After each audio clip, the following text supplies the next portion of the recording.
Read it, the courier urged, voice flat and eyes fixed on her face as she broke open the seal. The CEO's fingers shook just once before flattening. She scanned the contents, color draining from her cheekbones downward. From behind she heard, "You didn't think anyone would check the truss alignment, did you?" He stood next to the window, hands folded. No hint of anger, no triumphant smile, just a single, measured look. The board chair leaned in, sharp with curiosity. Assistants watched, shifting weight from heel to heel, breath held. "Explain this," the CEO demanded, voice tight, holding out the letter with trembling knuckles. His reply was a whisper but audible in every corner. "You risked everything, and you never asked why we checked twice." She blinked, lost for response. "Was it true?" the little girl murmured, almost hidden behind her father's leg, the stuffed dog peeking from her arms. Across the room, silence closed in, restless, suspended. The pen wobbled in the board member's grip and someone's phone vibrated but went unanswered.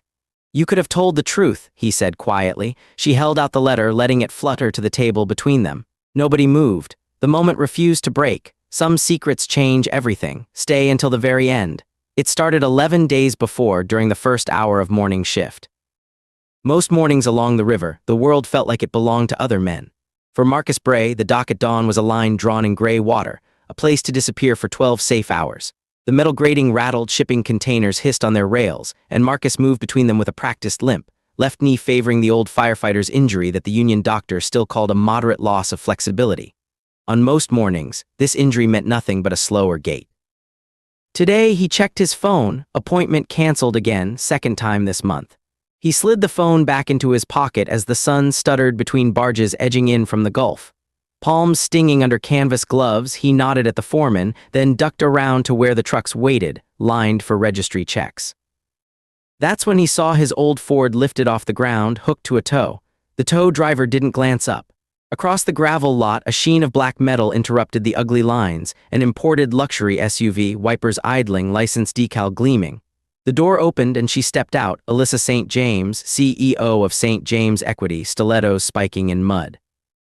"You know this is a private lot," Alyssa said to him over the noise, gaze flicking over his uniform. "You signed the notice last month. When you work here, you follow the rules." Marcus said nothing for a moment, then took off one glove, folding it rhythmically. "Is it policy to tow before warning?" Her assistant, standing at a precise 2 steps behind, replied, "Miss St. James approves all exceptions herself." Then Marcus replied, voice even, "Maybe exceptions aren't always good policy." Alyssa gave a tight smile. "This is a lesson. People who break rules here don't get second chances." Then, straightening, she turned to the tow driver, "Process payment and make sure it's towed all the way off premises." The truck moved forward, wheels grinding. A small crowd of line workers paused, watching. Marcus took a breath, slow. He reached for his phone, thumbed a note, "Truck gone, rental now, fee $250. Then tucked the phone away, bent to retrieve his lunch pail from where it leaned against the bumper that was no longer there. He caught the eyes of one worker, Sam, a junior loader, shoulders tense. Marcus offered a nod, then turned back to the shift. The day pressed on, engine noise swallowing pride and protest. But the line was set. St. James watched as he limped away, expression unreadable. Nothing else was said. The grating noise covered everything. The morning moved on, but nothing would be quite the same after this. The hours at the docks faded into grit and noise, until home, when Marcus entered their 2.5-room apartment with the uneven laminate floors and kitchen tiles that never got clean enough, no matter how many times he scrubbed. The weight of the day eased as he double-locked the door and placed the lunch pail on the counter, shaking free granules of river silt that never seemed to wash away. "Back, Dad," came the small, clear voice, Emma's voice, racing from her room, hair lopsided in a ponytail and clutching her stuffed dog, its fur worn thin, his old firefighter name patch stitched crookedly across its chest. She ran into him, the toy wedged firmly in her arms. "You smell like river mud," she announced, wrinkling her nose. He opened the fridge, measured the half-pint of milk, poured it out in a chipped glass. "That's how you know I worked." Emma studied him, head cocked. "Did anyone yell at you again?" Marcus half smiled, sighing as he knelt to her level. "People were upset, it's their job." He brushed a streak of ash, imagined or real, from her forehead. Emma didn't move away. "Do you get tired of being so tough?" The words landed quietly. He set down the glass with a gentler touch than he meant, staring at the pattern's light made through the plastic cup. "Sometimes, he said, voice not quite steady. He wrote on a lunch note, his handwriting blocky from years of forms, "Courage isn't loud." A faded picture on the fridge caught his eye, Rachel, smiling, a soft scarf covering her scalp in the months before the end. He turned the note so Emma would find it in her lunch tomorrow. The hospital band from Rachel's last week still hid at the bottom drawer, beneath duct-taped tools he only allowed himself to touch on late nights when Emma slept and the world was quiet. Emma fumbled for her backpack. "My seat's by the window now, I see the blue bridge," she said between mouthfuls. He nodded, picturing the painted iron arches on Main, the city's backbone, wondering if they'd ever fix that southern span. He glanced at the kitchen clock, calculating days left, 11 until City Hall auctioned their building. Rent behind by one, the union slow to process hardship grants. Emma watched him pack her next lunch. "Mom said you always take care of everything." Marcus paused, breathing to steady the tremor in his hand. "Not everything, but enough." She blinked, clutching the stuffed dog tighter. "I can help, I know how to say the rules now." He taped the note to her bag, hand lingering. "Just remember your lunch, Em." Sometimes courage wasn't loud at all. St. James Tower commanded the skyline, a grid of ultraviolet windows before sunrise, its penthouse suite luminescent over the southern pier. Alyssa walked the perimeter just after 6:30, heels measured against marble, voice clipped against the hush. "Send the revised contracts to legal. No delays," Alyssa ordered, not looking at the assistant. Her assistant tapped a tablet, already routed Miss St. James. She brushed a stray wisp of hair from her face, pausing at a glass bar cart, untouched whiskey decanter glittering. "Have the foundation wire cleared out today. I want no excuses." "Yes, Miss St. James, the contractor is on hold until signed approval." It was always like this. Measures, countermeasures, her reflection against the cityscape was sharp, a woman shaped by forward progress. The phone buzzed. Alyssa glanced at the screen, a single text, pale blue bubble, "He's not coming back. Michael." Her hand flattened against her abdomen, the just showing curve hidden under a blazer. She stood straighter, gathering breath. On her desk, a sonogram photo tucked behind her monitor. She stared at it for a heartbeat, tracing the sepia curve of the child hidden just under her ribs. A knock, the assistant hovered in the threshold. "We have a compliance issue at the South Dock," he said. "The worker from this morning, he's flagged for disciplinary action." Alyssa frowned, toggling her screen. "Just a dock worker, handle it. Send the warning and tow his truck if you haven't already." The assistant hesitated. "Already done," he filed an appeal. "Let him wait," Alyssa replied, voice colder. "We're setting a standard, no leniency." Her eyes flickered to the memorial coin on her shelf, her father's, from when he broke the union's hold on the same city block nearly 40 years ago. Lessons, she thought, are only as strong as their consequences. "Notify City Legal," she said, turning back to the window, "and tell rental to process the next payments without exception." The door closed silently behind her assistant. Alone, Alyssa let her hand rest finally on the sonogram. She exhaled, an unfamiliar, aching sound. The city faded into twilight. She didn't look away for a long time. Engineering vehicles screamed their alarms into the morning haze the next day. Marcus had just clocked out when Sam found him, notebook hanging from one wrist. "They can't get the bridge gates to close on the south span," Sam said, gesturing toward the water's edge. He followed, boots heavy. On site, 2 city mechanics bickered over circuit diagrams. The traffic supervisor, white helmet, badge clipped sidewise, looked like he'd rather be anywhere else. "All the diagnostics check out," one mechanic declared.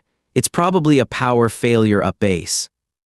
Marcus watched. The warning chimes on the pedestrian bridge ticked like a clock about to misfire. "Try the manual override again," the supervisor ordered. It whined, then locked, no movement. Marcus stepped forward, rolling up his sleeve and glancing at the exposed truss joints. "It's not the electrics," he said, voice carrying just enough.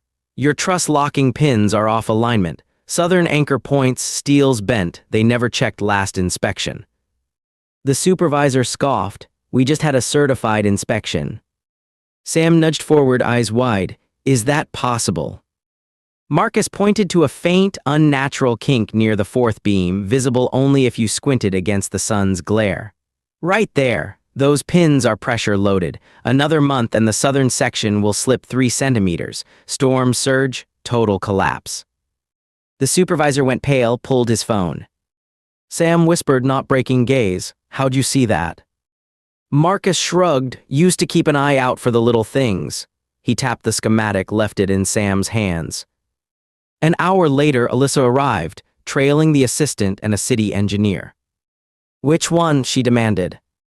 Sam pointed, him spotted the truss fault. Alyssa eyed Marcus, unimpressed. Anyone could have, we hire specialists for this. Marcus folded his glove again, meeting her eyes. Specialists get used to routine, sometimes they miss what's right in front. She narrowed her gaze. Report your findings in writing and stay out of restricted areas. Sam shot Marcus a quiet look, uncertain but impressed. He watched the group shuffle away, city engineer scanning the bridge anew. He had seen this before, 20 years ago. Sam set about collecting what he could in the aftermath. 2 nights later, he called a friend in the city archives, then checked the union database, staring as Marcus Bray's name kept popping up. Performance citations, transfer letters, one that stood out. Declined appointment to fire chief, December 2016. Curiosity caught in his throat. Meanwhile, across town, Emma delivered a note to her teacher and watched the blue bridge outside her window. At home that night, as Marcus rinsed the dish she'd used for applesauce, Emma spoke softly. The woman at school said you're a hero. If you're a hero, why do people yell at you? He froze, hand under running water. People yell when they don't know the whole story, Em. The words sat heavy and unconvincing. He turned off the tap. The stuffed dog stared up from the counter, scarred but undefeated. Sam's research deepened. Old press clippings, firefighter division wins, citations for bravery, a photo of Marcus at the scene of the 2009 warehouse fire. No mention of why he left. Deadline loomed, auction set in 48 hours. Notices posted at City Hall, paper creased in Marcus's pocket. Rental truck fees up again, bills stacking. On his next shift, Sam noticed a man in city livery, real estate division, trailing the perimeter. They exchanged cautious nods. Sam approaching the stranger, you lost.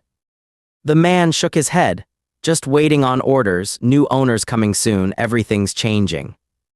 Marcus offered overtime, declined the bonus but accepted the extra shift, clipped, no complaint. Sam, back in the yard, handed Marcus a folded sheet. You ever think of applying chief again? Marcus shook his head, voice low, not my kind of ladder anymore. Sam hesitated, questions stacked behind his tongue. The deadline stalked every moment. That night, St. James called city legal, clear outstanding appeals and block rental extensions. No more exceptions for dock personnel, her voice glass-edged. Her assistant relayed new instructions through gritted teeth. On the home front, Emma's teacher sent a note. Enrollment renewal delayed. Please contact administrator. The line hung between them, pressure from above and Emma in the crosshairs. Sam, now convinced, sought out the original fire chief, retired 2 years ago. Why'd Marcus leave? The answer, it wasn't for lack of skill. Sometimes you step aside so others have room, whether they deserve it or not. Sam folded the note and left. Everything pressed in, narrowing. Alyssa set measures in motion. Calls to the union supervisor went out in the early hours. Do not renew his assignment. Marcus's building entry code changed, his rental lapsed. A notice from Emma's school arrived, ambiguous wording implying a pending eligibility review. At noon, Alyssa passed through the boardroom sending clipped orders. All appeals denied. Prepare the file for city sale. Marcus returned home, noticing patrols parked out front. He paused in the foyer, folding his hands. Emma jumped in, lower lip chewed. Miss Ellis said I might not get to come back next year if we move. Is that 'cause they're mad at you? He shook his head gently, tapping the lunch note into her hand. It's grown-ups being messy, not your fault. Sam texted, I can't say more but things might change soon. Marcus folded the napkin on the counter, then placed a call. "This is Bray. Yes, you can come now." His voice stayed neutral, posture coiled tight. At school, Emma waited alone for pickup, hugging her dog tighter. He should not have made this her problem. The City Hall atrium held more echoes than people that day. Alyssa stood with two assistants, a tight circle of board members fanned around the polished table. Large windows framed the city's bridges, arching blue and white across the river. She cleared her throat. "Let's begin. We're here to confirm new ownership and to address the recent compliance issue with the South Span. Bring in those concerned." A courier entered, close-cut suit, briefcase sealed.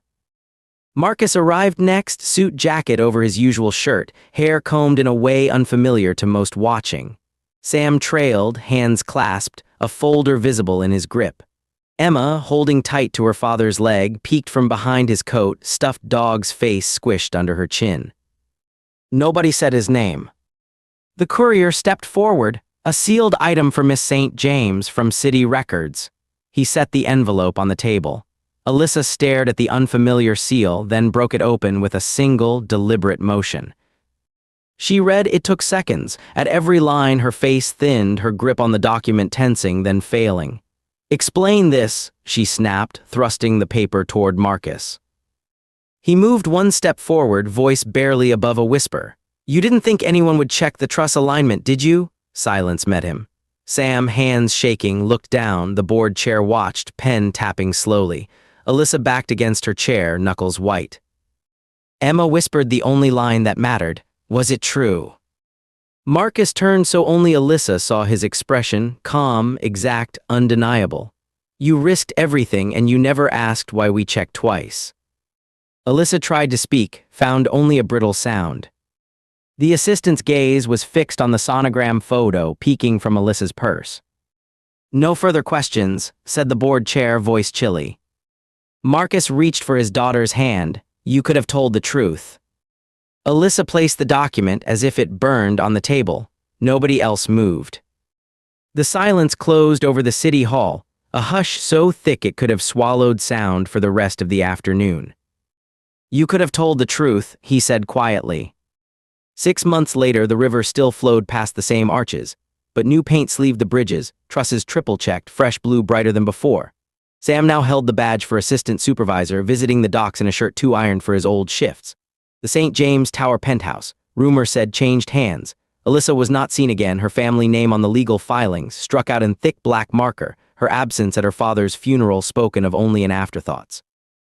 Emma sat by the window of her new classroom, stuffed dog seated beside her, lunch box turned to display the latest note from her father. Integrity first. When the bell rang, she skipped outside, arms wide. "Did you get tired of being so tough?" she asked her father, each syllable easy with hope. He smiled, stooping low, arms opened, voice full.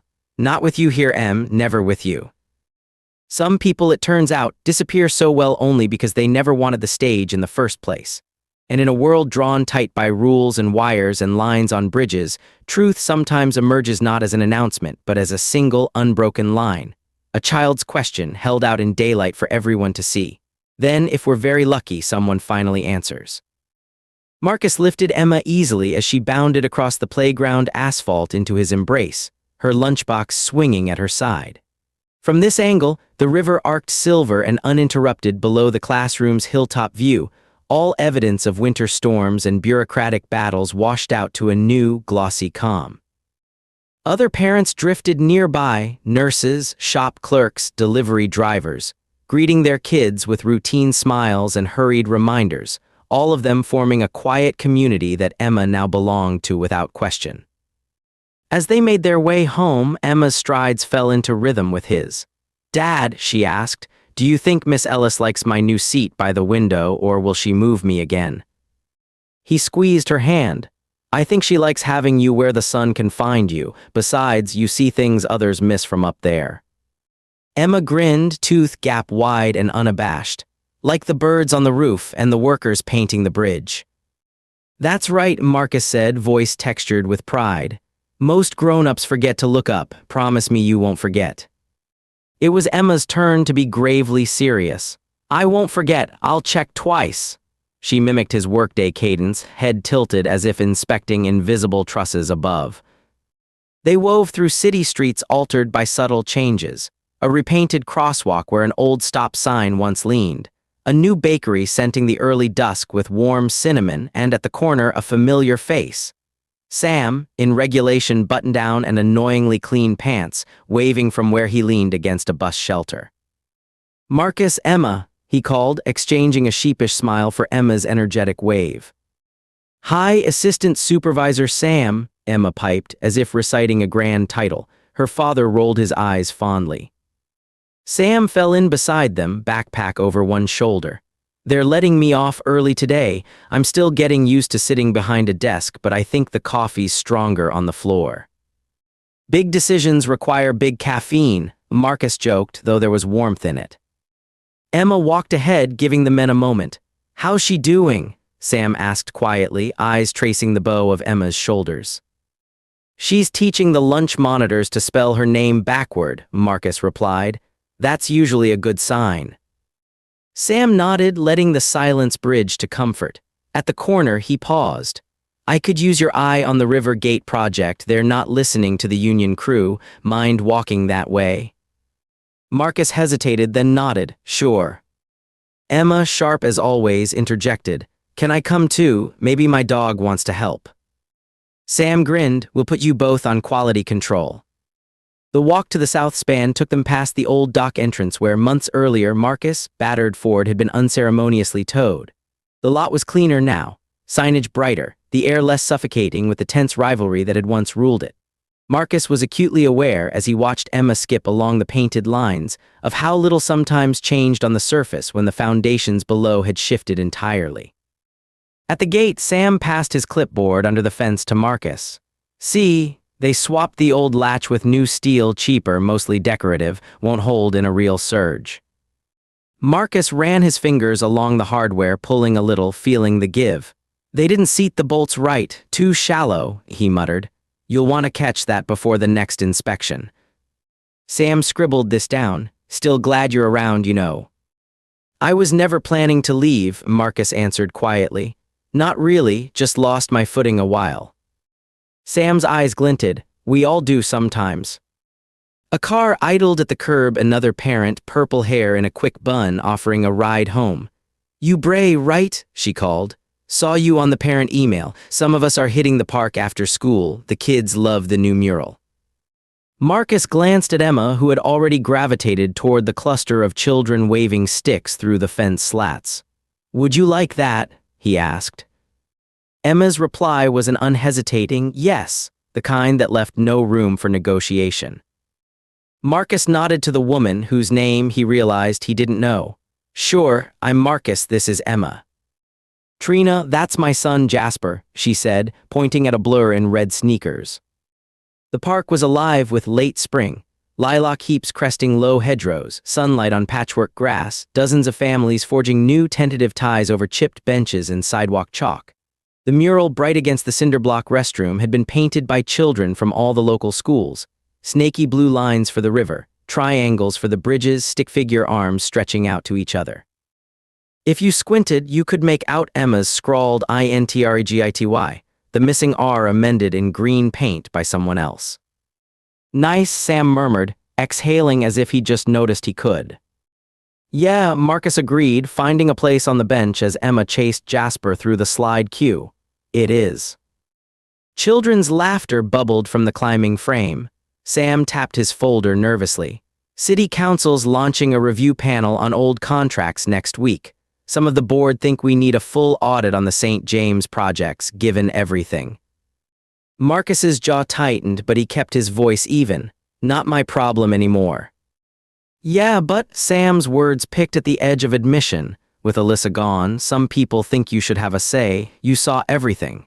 You know where it failed before anybody else did." Marcus set his jaw, eyes narrowing on a graffitied picnic table. "You ever think the search for truth stops being about people, becomes just cover-your-ass paperwork?" Sam was silent, then shrugged. "Could be, or maybe somebody finally listens." They watched as Emma and Jasper constructed an elaborate obstacle course involving a jump rope, a pile of leaves, and several anxious pigeons. The sun dropped behind trees, gold rays filtering through playground latticework. A distant bell sounded, the evening ferry, drawing a convoy of tired dockworkers home. Marcus felt the familiar ache in his knee, old wounds resurfacing for a split second. Sam leaned away, lowering his voice. I got a call from someone at City Legal. Says there's a fund for people who lost property in the auction. Small, but maybe enough for a down payment somewhere closer to the school. Thought you should know. Marcus blinked, not trusting himself to answer immediately. Why now, after everything? Things change, boards get scared, public gets angry. Sam inspected his shoes, scuffing the grass. And maybe some people remember who fixed the bridge before it broke. Marcus thought of Alyssa, her striding, ferocious, never quite smiling figure, and the uncanny silence that had followed her departure from the city. He thought of the board chair's tight nod, the courier's steady hand, and the cold neutrality that replaced bald ambition. Not everyone remembers, that's the problem. Emma returned, hair wild, arms sprawled wide, her laughter a reminder that consequences could be both sharp and merciful. Can we get ice cream? She asked, eyes shining. Trina, overhearing, smiled. There's a cart by the amphitheater, I'll buy if you all want to come. Sam followed their lead, letting the evening shift him into a lighter frame. I'm game. We make a good team, Emma, especially if there's ice cream involved. Marcus agreed, letting the weight of the day loosen as he watched the children race across the grass toward the cart. The ordinary joy of their lives singing louder than any verdict the city might hand down in the months to come. The summer slid over them edgewise, like the tide after storm warnings recede. Sam's promotion became official in July, and Marcus took on a part-time consulting contract with the Department of Public Works, strictly oversight, his name on forms again but never quite in the headlines. Their apartment, now with actual sunlight in the kitchen, smelled of boiled coffee and often cheap lilies from the florist by the ferry stop. Emma's bookshelf overflowed with library discards and misspelled gift inscriptions. One evening in late August, Marcus found an envelope in the mailbox, city seal stamped over the flap. He tore it open at the counter, heart stuttering at the official letterhead. The type was standard, the news was not. Dear Mr. Bray, we are pleased to inform you that you have been selected to receive financial support as part of the Community Restoration Initiative, following the acquisition of your former residence during the city auction. A number was printed below, just enough to leave him slightly lightheaded. He phoned Sam immediately. You here yet? You mean the checks? Got mine for relocation too, Sam replied. You going to take it? I think I might, Marcus said, glancing at Emma's drawing tacked to the fridge. A half-formed bridge colored optimistic yellow with tiny stick figures crossing hand in hand. He tucked the letter behind a salt shaker. I think it's time. Autumn arrived, burning soft and gold through the riverbank trees. On the first day in their new apartment, 2 blocks from the school for Emma and closer to the library, Marcus and Emma unpacked together, discovering forgotten treasures. Ribbon-wrapped art projects, a single mitten Rachel had knitted the year before she'd gotten sick, the faded name patch from his last firefighting assignment. As they worked, Emma found the old hospital band tucked in a biscuit tin. Is this from Mommy? She asked. Marcus sat with her on the floor, the quiet stretching between them. Yes, Em, that was her last week in the hospital. She wanted you to have it someday so you'd remember who she was. Emma held the plastic band, fingers tracing the worn ink. Did she know you'd fix the bridge? Marcus's throat caught, gentler than grief, sharper than pride. She always knew I'd try, he said. Emma lay back, arms outstretched. Then you have to keep the band too. It's like checking twice that I don't forget. She looked up, more grown than before. He pocketed the band, feeling its presence like a promise fulfilled. Later, on their first walk through the neighborhood, Marcus stopped at a corner grocery. Behind the register, a familiar face grinned, a firefighter from his old station, badge now tarnished, hair gray as ship ropes. Bray, never thought I'd see you back here. Marcus laughed, shaking hands. Figured it was time, you still making those terrible chili dogs. The man barked a laugh. Every Wednesday, got a meeting with the union this week, you should come by. Marcus nodded, not quite committing, but not refusing either. On the way out, Emma asked, was he your friend? We work together, Marcus said. Sometimes that's enough. She linked her hand in his, her small life tethered fiercely to his bigger, messier one. Does that mean you're happy? He knelt, looking her in the eye. Happier than before, he said, believing it for the first time. By mid-October, the river ferries ran less frequently, but Emma still watched them from the window each evening as the sun dropped behind the painted bridges. Sam visited often, sometimes bringing city blueprints, sometimes just himself. The stories were never about Alyssa St. James. Her name had faded from the registry, leaving only the trace of an old ambition, but rather of incremental victories. A new funding round for dock safety, a revised inspection protocol, the promise of a playground expansion at the park. On a chilly Friday, Marcus invited Sam for dinner. Between mouthfuls of overcooked pasta, they reviewed design sketches, the next round of bridge maintenance, this time with union recommendations at the outset. You still doing overtime? Sam asked, glancing at Marcus's hands, chewed raw at the knuckles from the last on-site inspection. Not as much, Marcus replied. Emma keeps me busy, besides I like having a say before something breaks. Sam gave a wry grin. So maybe you're finally climbing that ladder after all. I think I like this view better, Marcus replied, voice gentle. Emma, listening, piped up proud. My dad checks things twice. He makes sure everyone's safe. Sam offered a toast with root beer, but no less sincere, to checking twice and to new beginnings. Winter, when it came, was mild and hesitant, frost only brushing the river's edge. The city spared its usual blizzards. One afternoon, after the final bell, Emma bounded out of school carrying a note. Dad, Miss Ellis says they want you to talk to the class about safety, like about the bridge and stuff. Marcus blinked, caught in surprise. Me. Emma nodded enthusiastically. She said we should all listen like engineers. You can bring my dog for illustration. He considered public speaking was never his favorite, but Emma's excitement swept away his protest. All right, he said. We'll check the bridge together. On the appointed day, standing in front of Emma's classmates with the stuffed dog on his shoulder, Marcus walked them through the simplest ideas. Listen before you leap. Watch for what doesn't quite match. Ask questions. He saw in every pair of wide eyes echoes of the same frightened uncertainty he'd felt so many times on docks, in boardrooms, at the bedside of his dying wife. Afterward, as children swarmed him with questions about collapses, cranes, firefighters, and lost lunchboxes, Emma beamed. Marcus saw the teachers at the back of the room whispering, nodding. Dad, Emma whispered as they walked home, does this mean you're a leader again? He thought of the letter buried in the drawer, the phone call from city council, the mural still bright on the park wall. He thought of Rachel's band, her faith, and their own rough journey to here. Maybe it does, Em, he said. Maybe that's what it always meant.